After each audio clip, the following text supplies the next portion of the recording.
Four, three, two, one. We're back to the Neil Haley Show, and I'm with best-selling author Grace Lynx Jenkins. Grace, bestseller of Sight.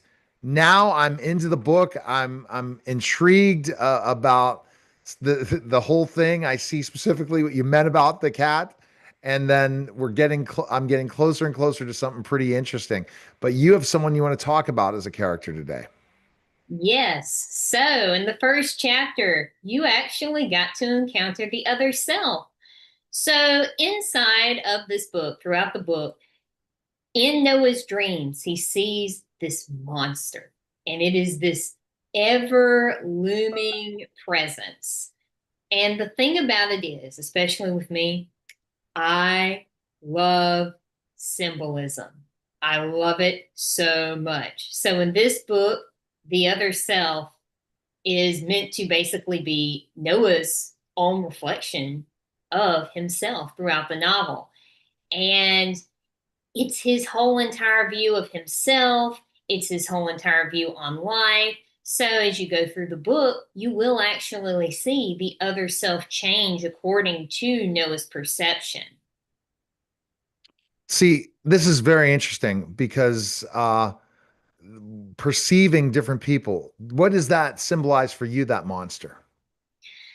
For me personally, in Noah's case, it is a reflection of himself. It is directly what he is thinking about himself and how he is viewing his life as a whole.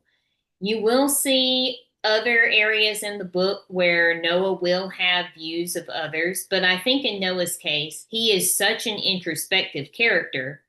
He's just more subdued and more inside of himself as far as seeing himself that really you spend the most time looking at how he sees himself through the other self.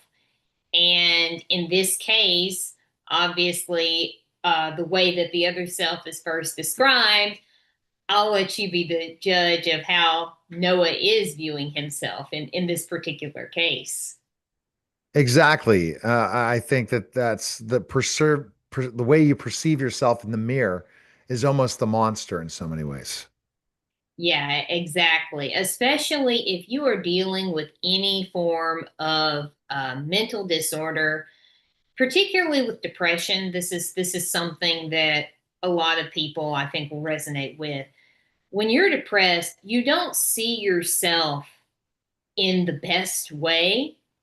There have been studies that have shown this. Typically, we as individuals have a bias toward ourselves. That's just our natural resting state. We like ourselves. We like ourselves some us. Well, when somebody has depression, they don't like themselves in the same way. So you will see that people will rate themselves differently depending on whether they have depression or not. Now, the odd part about this is one study has found that people with depression actually do rate themselves a little bit more realistically than people who don't have depression, oddly enough, at least as far as what they are capable of. Now, you do have to keep in mind with depression that there are a lot of cognitive distortions going on. So you're not necessarily seeing the whole picture, but there are some aspects that, especially in the case of what a person is capable of, a person with depression is going to probably give themselves a more quote unquote realistic view of what they are capable of. That does not mean that their whole view of themselves is correct. Don't get me wrong. But it is just something to keep in mind.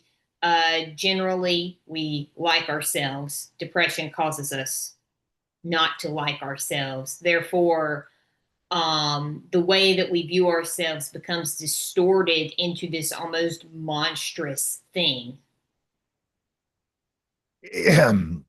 So true. And people with depression don't see themselves truly the way other people perceive No, themselves. no, they really don't.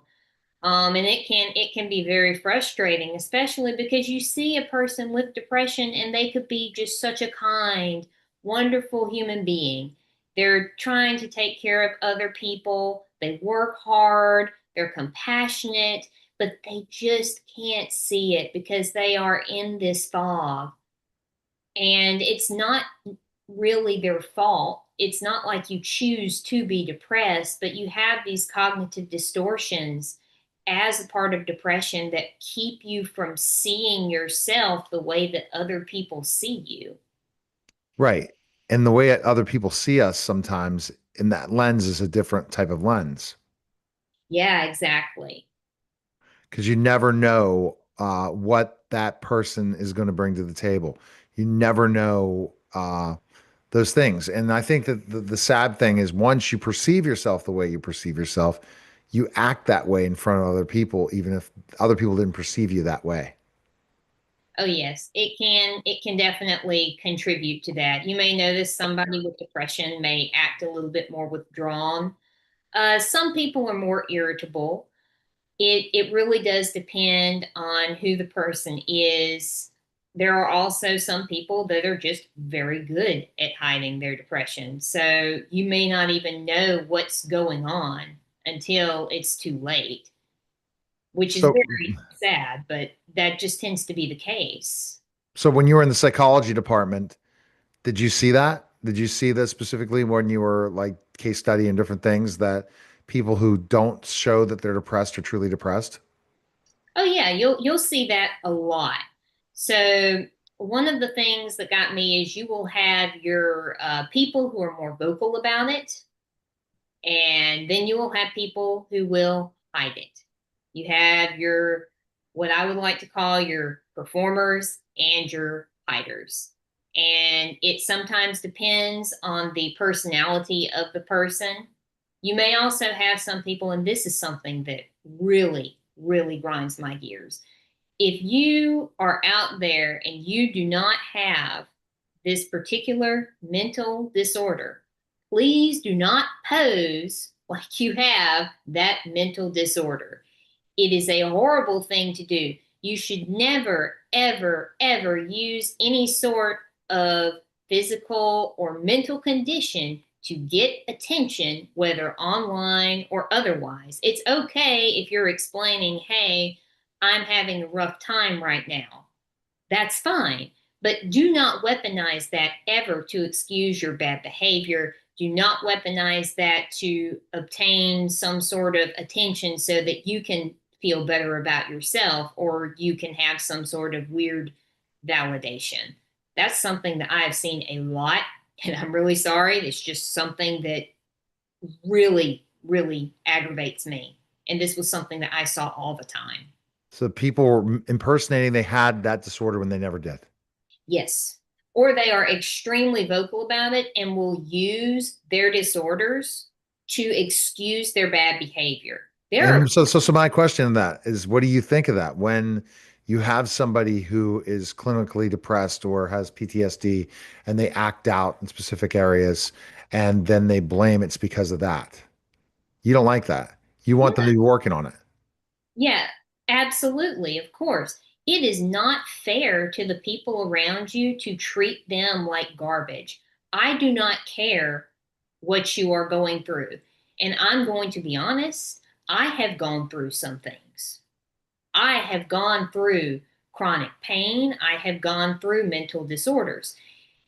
It does not matter what you're going through. You can still choose to be a good person. You can still choose to treat people with kindness. If you mess up, that's fine. Just apologize for it and try to fix it. A lot of people, they don't want to do that. They want to excuse their bad behavior, which is something that our society has taken and run with, which again is not right. It's not productive, and it facilitates trauma and branches that trauma out to other people. And that's disappointing. But I never thought that. So that in a lot of ways they create that monster inside them. They look at that monster and then they act out as that monster. Yeah, pretty much. Pretty much. You always have to be very conscious about what you are doing Like I said, I don't have a problem with somebody going through a hard time, and people are going to make mistakes. We make mistakes. I make mistakes.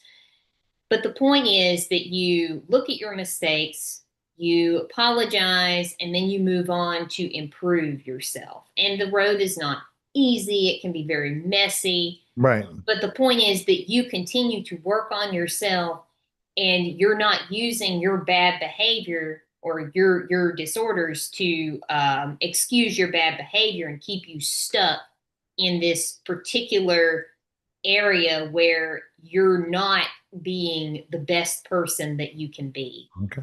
All right. Best place people can go is gracelynxjenkins.com. Purchase her book site, and also make sure that you're checking out everything that's going on and that conversation. Appreciate it, Grace. Thanks again. Thank you. You're listening.